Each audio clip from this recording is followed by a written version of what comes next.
नमस्कार, मेरा नाम राकेश कुमार। स्वागत है आपका राकेश कुमार ऑफिशियल का यूट्यूब चैनल पर। हम लोग रेलवे एग्जाम 2024 के लिए रेलवे समान अध्ययन यानी स्पीडी जीके जीएस का पुस्तक पढ़ रहे हैं और इस बुक में हमारा आज का टॉपिक है ब्रह्मांड। तो चलिए समय को हम व्यर्थ ना करते हुए सीधा हम लोग प्रश्न पर आते हैं। और इसमें जो है जो स्पीडी जीके जीएस का बुक है उसको हमने जो है क्वेश्चन आंसर टाइप का कर दिया और हमारे तरफ से जो अपना इनपुट होगा वो भी हम इसमें आपको बताते चलेंगे। तो चलिए प्रश्न पहला कह रहा है कि पृथ्वी को घेरने वाला आकाश क्या कहलाता है। ठीक है, पृथ्वी को घेरने वाला आकाश जो है वह क्या कहलाता है, यानी कि पृथ्वी के चारों तरफ जो वायुमंडल है या आकाश है उसे हम क्या कहते हैं। ठीक है, तो उसे हम क्या कहेंगे, उसे हम ब्रह्मांड कहेंगे। क्या कहेंगे? ब्रह्मांड कहेंगे। बात समझ में है? ब्रह्मांड। और इसी को जो है हम यूनिवर्स भी कह सकते हैं। क्लियर है? क्या सकते हैं? यूनिवर्स या तो ब्रह्मांड, यानी दिखाई पड़ने वाला समस्त आकाशीय पिंड को हम क्या कर सकते हैं? ब्रह्मांड कह सकते हैं। और यह ब्रह्मांड जो है वह आपको विस्तारित है, यानी कि ब्रह्मांड जो है वह एक तो से देखा जाए कि प्रत्येक पिंड की दूरी जो है एक दूसरे के साथ क्या हो रही है? धीरे धीरे जो बढ़ती जा रही है। और ब्रह्मांड में सबसे अधिक संख्या किसकी है? तो सबसे अधिक संख्या जो है और ब्रह्मांड में किसकी रहेगी? तो तारों की संख्या जो है वह सबसे अधिक होगी। तारा किसे कहेंगे? वैसा आकाशीय पिंड जिसके पास अपनी ऊष्मा और अपना प्रकाश होता है उसे हम तारा कहेंगे। बात समझ में आया? तो पृथ्वी को घेरने वाला आकाश क्या कहलाता है? ब्रह्मांड कहलाता है। कह रहा ब्रह्मांड का अध्ययन जो है वो क्या कहलाता है? ब्रह्मांड का अध्ययन जो है वो क्या कहते हैं? तो ब्रह्मांड का अध्ययन जो है उसे हम कहते हैं कॉस्मोलॉजी। क्या कहा जाता है? कॉस्मोलॉजी कहलाता है। बात समझ में आया? यानी ब्रह्मांड का अध्ययन को हम क्या कहते हैं? कॉस्मोलॉजी कहते हैं। अगला प्रश्न कह रहा है कि ब्रह्मांड में लगातार प्रसार की घटना क्या कहलाती है। हमने आपको बताया ना, ब्रह्मांड जो है वह क्या हो रहा है कि लगातार जो है वह प्रसार हो रहा है, मतलब धीरे धीरे जो है वह मतलब कि दूरी जो है वो प्रत्येक पिंड के बीच जो है वह क्या हो रही है? धीरे धीरे बढ़ती जा रही है। तो ब्रह्मांड में जो लगातार प्रसार की घटना हो रही है उसे कहा जाता है बिग बैंग थ्योरी। क्या कहते हैं हम? बिग बैंग कहा जाता है। उसे हम क्या कहते हैं? बिग और बैंग कहते हैं। बात समझ में है? इसे हम कहा जाता है आपका बिग बैंग कहा जाता है। क्लियर है?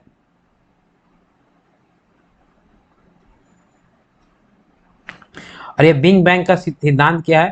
तो इसे ये बिग बैंग का सिद्धांत जो है इसे प्रतिपादित किया गया था आपको बेल्जियम के पादरी जॉर्ज लेमन तेरे के द्वारा। ठीक है, किसके द्वारा? जॉर्ज लेमन तेरे के द्वारा। ठीक है, लेमन तेरे के द्वारा। जॉर्ज लेमन तेरे जो कि आपका बेल्जियम के पादरी पादरी कहा जाता है। आपको जो चर्च में जो गुरु होते हैं ना उसे कहा जाता है पादरी। तो बेल्जियम के पादरी जॉर्ज लेमन तेरे ने आपको बिग बैंग का सिद्धांत दिया था। और बिग बैंग का सिद्धांत को जो हम कहते हैं इसे महाविस्फोटक सिद्धांत भी कहा जाता है। महाविस्फोटक सिद्धांत। ठीक है, इसे और किस सिद्धांत के नाम से जाना जाता है? तो महाविस्फोटक सिद्धांत। और यह महाविस्फोटक सिद्धांत किसने दिया है? तो आपको इन्होंने दिया है जॉर्ज लेमन तेरे, जो कि बेल्जियम के एक पादरी है। ठीक है, इनके अनुसार कहा गया कि 15 बिलियन वर्ष पहले एक अति उच्च घनत्व वाला तारा में महाविस्फोट होता है। और इस महाविस्फोट के फलस्वरूप कई आवेशित कण जो है उनका निर्माण होता है। उन आवेशित कण में क्या होगा? इलेक्ट्रॉन होगा, प्रोटॉन होगा, न्यूट्रॉन होगा या न्यूट्रोनो। इस प्रकार से जो है कई आवेशित कण का जो है निर्माण होता है। और इसी विस्फोट के बाद स्पेस का निर्माण हुआ और तथा इस समय की जो है वह गणना प्रारंभ हुई। बात समझ में आया? मतलब कि बेल्जियम का पादरी जॉर्ज लेमन तेरे का ने जो है महाविस्फोटक सिद्धांत या बिग बैंग का सिद्धांत दिया। और इनके अनुसार कहा गया कि 15 बिलियन वर्ष पहले एक अति उच्च घनत्व वाला तारा में महाविस्फोट होता है। और इस महाविस्फोट के फलस्वरूप कई आवेशित कण जिसमें इलेक्ट्रॉन, प्रोटॉन, न्यूट्रॉन और न्यूट्रिनो इत्यादि का निर्माण होता है। और इसी विस्फोट के बाद जो है वह स्पेस का निर्माण हुआ और समय की गणना जो है वह प्रारंभ हुई। यानी समय का कैलकुलेशन जो है वह इसी समय से आपको प्रारंभ किया गया। बात समझ आती? ये है आपका बिग बैंग थ्योरी या महाविस्फोटक थ्योरी। और इसमें कहा गया है कि ब्रह्मांड जो हमारा क्या हो रहा है? लगातार प्रसार हो रहा है। क्लियर? इस घटना को क्या कहते हैं? तो बिग बैंग की घटना कहा जाता है। अगला प्रश्न कह रहा है कि ब्रह्मांड की उत्पत्ति में सर्वाधिक मान्य सिद्धांत कौन सा है। ठीक है, ब्रह्मांड की उत्पत्ति में ऐसे देखिए, ब्रह्मांड की उत्पत्ति के लिए जो किसी ने तो देखा नहीं है तो इसके उत्पत्ति के जो है वह कई सारे सिद्धांत दिए गए। और उन सिद्धांत में जो सबसे फेमस और जो सबसे मतलब कि प्रूफ किया हुआ सिद्धांत जो है वह है आपका बिग बैंग का थ्योरी। ठीक है, बिग बैंग का थ्योरी। ठीक है, बिग बैंग थ्योरी, और इसी बिग बैंग थ्योरी को क्या कहा जाता है, तो महाविस्फोटक सिद्धांत भी कहा जाता है। बात समझ में आया, महाविस्फोटक सिद्धांत। और ये महाविस्फोटक सिद्धांत को किसने दिया है, तो इस सिद्धांत को दिया है आपका जॉर्ज लेमेंतेरे ने। और इसके अनुसार क्या है, कहा गया है कि 15 बिलियन वर्ष एक अति उच्च घनत्व वाला तारा जो है उसमें महाविस्फोट होता है, और इस महाविस्फोट के फलस्वरूप आवेशित कण का निर्माण होता है, और इसी प्रकार से जो है वह स्पेस का निर्माण हुआ। और स्पेस मतलब जिसमें जो है आपको ग्रह तारे ये सभी है। बात समझ में आए, तो इसी को हम क्या कहा जाता है, बिग बैंग थ्योरी। और ब्रह्मांड की उत्पत्ति के लिए सबसे सर्वाधिक मान्य सिद्धांत जो आपका बिग बैंग थ्योरी का ही सिद्धांत है। क्लियर है। फिर अगला प्रश्न कह रहा है कि बिग बैंग सिद्धांत का प्रतिपादन किसने किया है।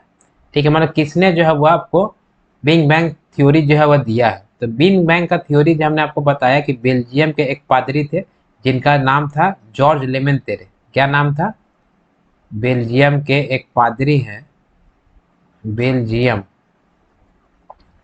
बेल्जियम के पादरी हैं, उनका नाम क्या है, जॉर्ज लेमेंतेरे। ठीक है, जॉर्ज लेमेंतेरे।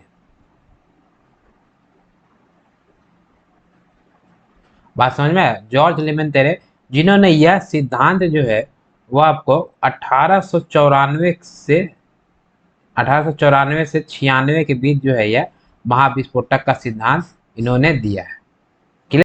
तो इस स्लाइड में हमने क्या क्या कवर किया, पृथ्वी को घेरने वाला आकाश क्या कहलाता है, तो उसे हम ब्रह्मांड कहते हैं। यानी कि आप मुंडी ऊपर उठाइए और दिखाई देने वाले समस्त आकाशीय पिंड को हम क्या कहेंगे, ब्रह्मांड कहेंगे। और ब्रह्मांड क्या है, विस्तारित है, ये कहलाया। अगला प्रश्न था कि ब्रह्मांड का अध्ययन क्या कहलाया, तो कॉस्मोलॉजी।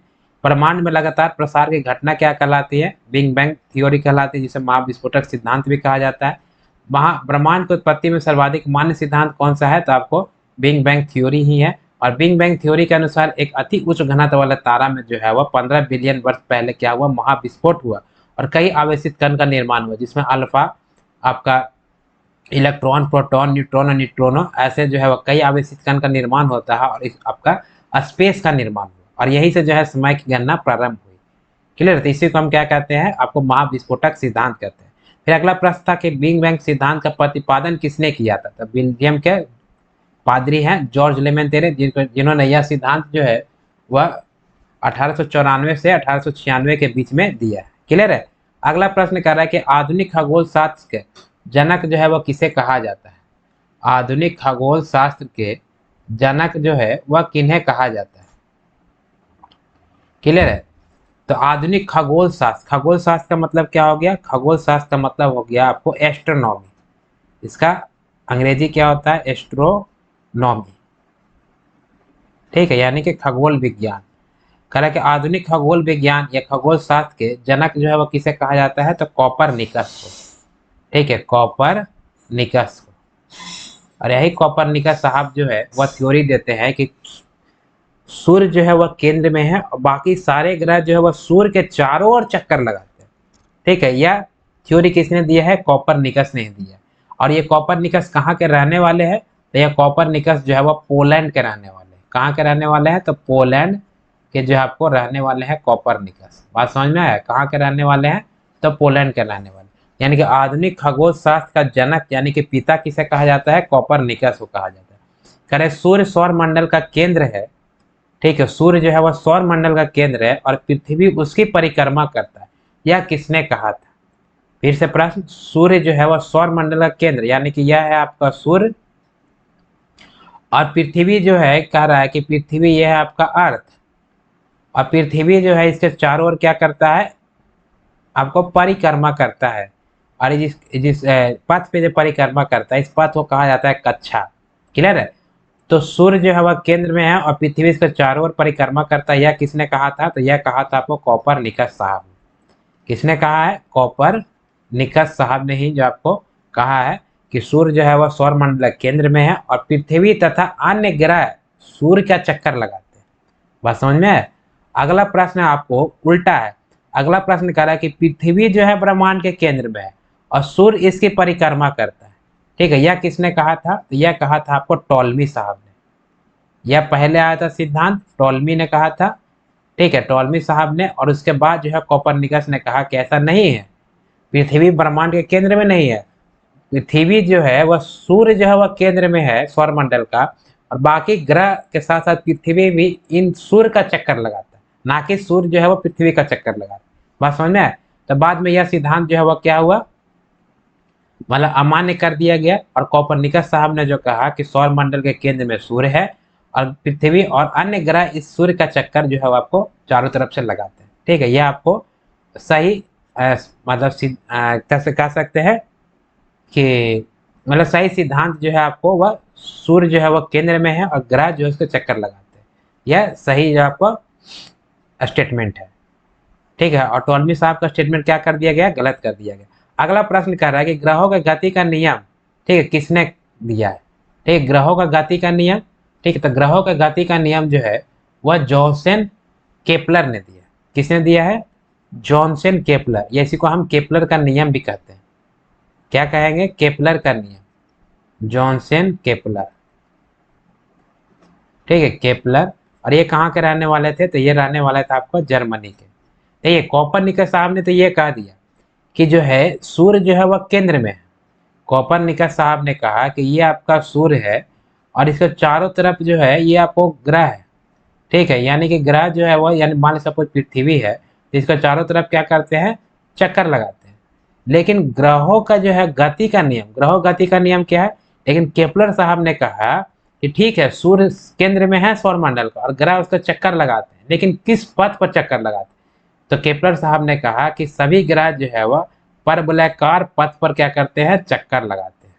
ठीक है, क्या करते हैं, परवलयाकार पथ पर चक्कर लगाते हैं, पृथ्वी साथ ही साथ अन्य ग्रह भी। और इसी जो परवलयाकार पथ पर जो चक्कर लगाते हैं ग्रह, इसी को कहा जाता है ग्रहों के गति नियम, या इसी को हम केपलर नियम भी कहा जाता है। बात समझ में आया? तो ग्रहों के गति का नियम जो है प्रतिपादन किसने किया है? तो केपलर ने। ग्रह का गति का नियम क्या है? इसमें कहा गया कि सूर्य के चारों ओर ग्रह जो है परवलयाकार, ठीक है, पथ या कक्षा में क्या करते हैं, चक्कर लगाते हैं, इसी को कहते हैं ग्रहों के गति नियम। अगला प्रश्न कह रहा है ब्रह्मांड का लगातार विस्तारित हो रहा है। ठीक है, यह किसने बताया था? ब्रह्मांड का लगातार विस्तारित हो रहा है, ठीक है, यह बताया था आपको एडविन हब्बल ने। ठीक है, एडविन हब्बल ने। देखिए ब्रह्मांड विस्तारित हो रहा है, इसका अर्थ क्या है? ठीक है, यह कहा था आपको 1920 में। देखिए ब्रह्मांड जो विस्तारित हो रहा है इसका अर्थ ये है कि सपोज मान लिया जाए कि अभी ये पृथ्वी है, ठीक है, और ये आपका चंद्रमा है, दो आकाशीय पिंड है। तो आपको ब्रह्मांड का लगातार विस्तारण हो रहा है, इसका मतलब ये है कि धीरे धीरे जैसे जैसे समय बीतता जाएगा, मतलब कि 1-2 साल में नहीं, मतलब 100 साल, 200 साल, 1000 साल, जैसे जैसे समय बीतता जाएगा दो आकाशीय पिंड के बीच की दूरी क्या होगी, धीरे धीरे बढ़ती जाएगी। यानी कि दो आकाशीय पिंड जो गुरुत्वाकर्षण बल के कारण जो है एक दूसरे के प्रभाव में है, यह दूरी धीरे धीरे बढ़ती जाएगी और एक समय ऐसा आएगा जो कि गुरुत्वाकर्षण बल समाप्त हो जाएगा और वह जो है वह एक दूसरे को मतलब छोड़ देंगे। बात समझ में आया?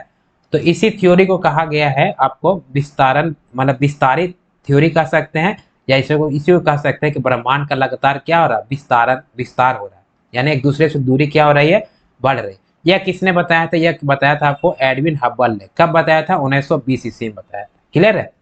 तो ब्रह्मांड का विस्तारण हो रहा है, यह किसने कहा था? एडविन हब्बल ने कहा था। कह सौर मंडल का विकास कब हुआ? ठीक है, ऐसा माना जाता है कि सौर मंडल का जो है वो उत्पत्ति कब हुआ या विकास कब हुआ? तो इसका जो उत्पत्ति हुआ आपका 4.5 अरब वर्ष पहले। बात समझ में आया? 4.5 अरब वर्ष पूर्व। और अभी तक एक आदमी मुश्किल से कितना साल जीता है? 60 साल, 70 साल। और सोचिए 4.5 अरब मतलब 51 दहाई सैकड़ा हजार 10,000 लाख 10 लाख करोड़, फिर उसके बाद अरब आता है, यानी 4.5 अरब वर्ष पहले जो है सौरमंडल क्या हुआ? विकास हुआ। क्लियर है? तो ये सब थोड़ा सा याद करने वाला प्रश्न है, जहाँ समझाने वाला रहता है, हम अपने तरफ से अपना इनपुट भी देते हैं। अगर आप हमारे चैनल पर नए हैं तो चैनल को सब्सक्राइब कर दीजिएगा, क्लास अच्छा लगेगा तो लाइक करिएगा और अपने दोस्तों को भी शेयर कीजिएगा। अगला प्रश्न कह रहा है कि ब्रह्मांड का मौलिक कण क्या है? तो ब्रह्मांड का जो मौलिक कण है उसे कहा जाता है आपको हिग्स बोसान।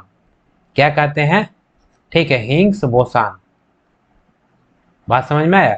ये आपका ब्रह्मांड का मौलिक कण का नाम क्या है? तो मौलिक कण जो है उसका आपको उसको कहते हैं हिग्स बोसान कहते हैं। अगला प्रश्न कह रहा है कि हिग्स बोसान का दूसरा नाम क्या है? तो हिग्स बोसान का दूसरा नाम है वह गॉड पार्टिकल्स। क्या नाम है? गॉड पार्टिकल जो है वह हिग्स बोसान का दूसरा नाम है। अगला प्रश्न कह रहा है कि सर्न मतलब CERN कहाँ स्थित है? मतलब कोई ऑर्गेनाइजेशन है सर्न, ठीक है, वह पूछ रहा है कहाँ स्थित है, जहाँ जॉर्ज हेड्रॉन कोलाइडर यानी HLHC मशीन द्वारा 2010 में यही आपका हिग्स बोसान का निर्माण का प्रयास किया गया। यानी पूछ रहा है कि सर्न जो है वह कहाँ है और यह सर्न क्या करती है। तो यह सर्न में जो है आपका जॉर्ज हेड्रॉन कोलाइडर मशीन के द्वारा आपको हिग्स बोसान जो है वह 2010 में बनाने का प्रयास किया गया था। और हिग्स बोसान क्या है? ब्रह्मांड का मौलिक कण, और इसी मौलिक कण को जो है बनाने का आपको प्रयास किया गया था 2010 में। ठीक है, तो ये आपको हिग्स बोसान जो बनाने का तैयारी किया गया था, जहाँ पे सर्न का मुख्यालय स्थित है, ठीक है, तो यह कहाँ है? यह आपको जेनेवा में। कहाँ है? जेनेवा में।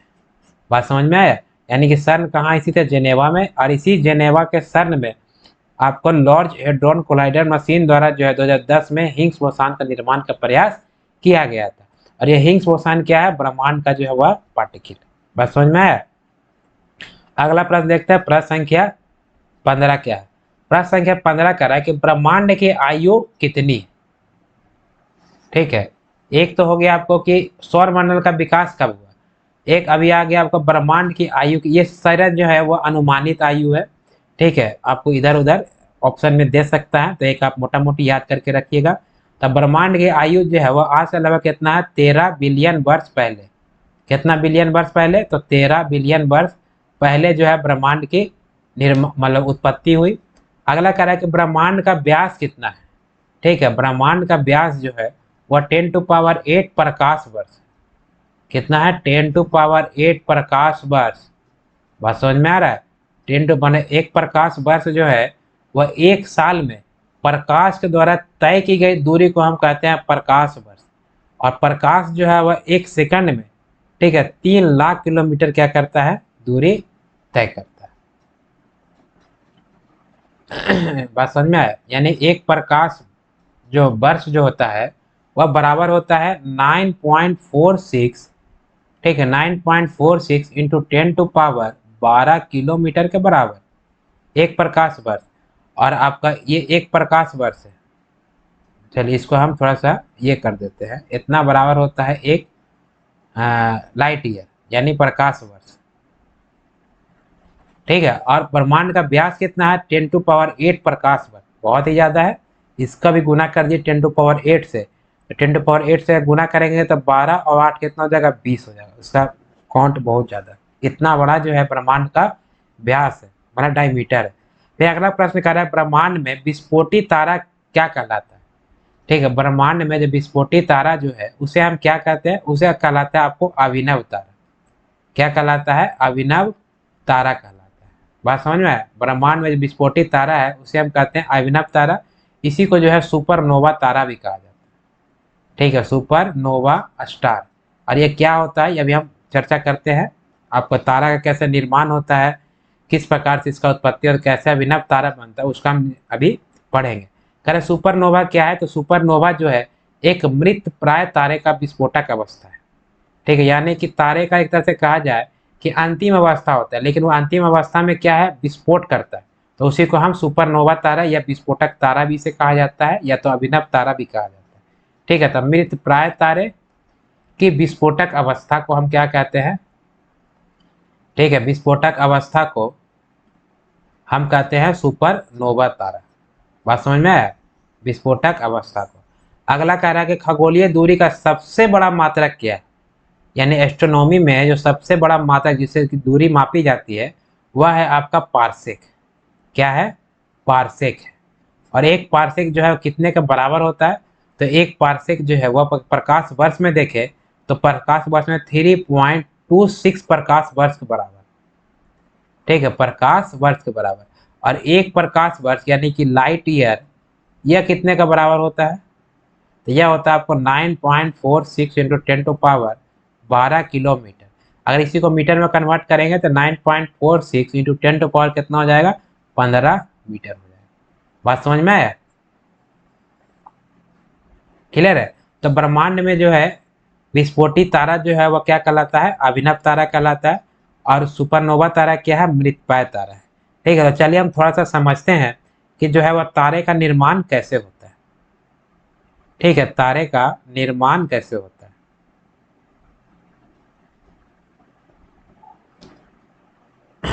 देखिए, आज के क्लास में हमने जो पढ़ा, चलिए एक बार रिवाइज करते हैं, उसके बाद जो हम नेक्स्ट क्लास में पढ़ेंगे। ठीक है, तो आज क्लास में हमने पढ़ा, सबसे पहला प्रश्न था कि पृथ्वी को घेरने वाला आकाश क्या कहलाता है।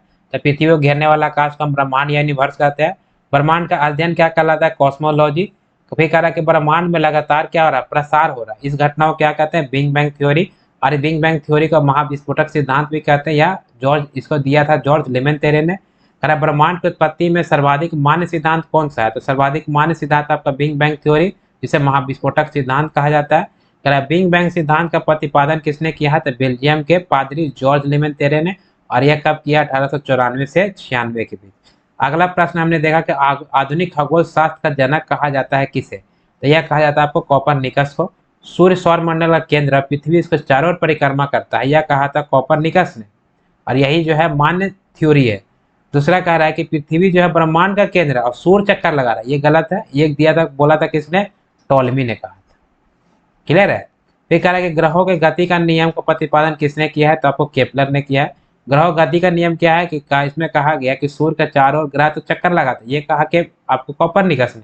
फिर केपलर उसमें एक और ऐड कर देते हैं कि ये जो ग्रह चक्कर लगाते हैं या परवलयाकार पथ पर या परवलयाकार कक्षा में चक्कर लगाते हैं, बात समझ आती है? इसी को ग्रह की गति का नियम भी कहा जाता है। कह रहा ब्रह्मांड के लगातार विस्तारण हो रहा है, यह किसने कहा था, तो एडविन हैबल ने किया था 1920 ईस्वी में। अगला प्रश्न है सौर मंडल का विकास कब हुआ, तो सौर मंडल का विकास 4.5 अरब वर्ष पहले हुआ। ब्रह्मांड का मौलिक कण को जो है वह हिग्स बोसन कहते हैं। हिग्स बोसन का दूसरा नाम जो है वह गॉड पार्टिकल है, और इसी गॉड पार्टिकल को बनाने का जो है प्रयास किया गया था आपको 2010 में। ठीक है, सर्न में। अरे सर्न कहाँ है, तो सर्न जो है आपको जेनेवा में है। अगला प्रश्न कह रहा है कि ब्रह्मांड की आयु कितनी है, तो 13 बिलियन वर्ष है। ब्रह्मांड का व्यास कितना है, तो 10⁸ प्रकाश वर्ष, और एक प्रकाश वर्ष बराबर कितने किलोमीटर, तो 9.46 इंटू 10⁻12 किलोमीटर। ब्रह्मांड में विस्फोटी तारा क्या कहलाता है, तीसरा कहते हैं अभिनव तारा। और तारा का जो है निर्माण कैसे होता है, ये हम अगले क्लास में डिटेल से देखने वाले हैं। क्लियर है। तारा सुपर, क्योंकि उसमें तारे के निर्माण से कई प्रश्न आएंगे, ठीक है, तो वहां पर हम क्लियर कर लेंगे। एक कह रहा है कि सुपरनोवा क्या है, तो सुपरनोवा जो है वह जब तारे का जब निर्माण होता है, ठीक है, तो तारे जो है वह तारा बनता है, फिर लाल दानव बनता है। फिर लाल दानव के बाद दो अवस्था बनती है, जब तारे लाल दानव का आकार जो है वह मतलब 1.44 इंटू सूर्य के द्रव्यमान से जब बड़ा होता है तब वह बनेगा सुपरनोवा। अगर छोटा रहेगा तब बनेगा श्वेत बाल।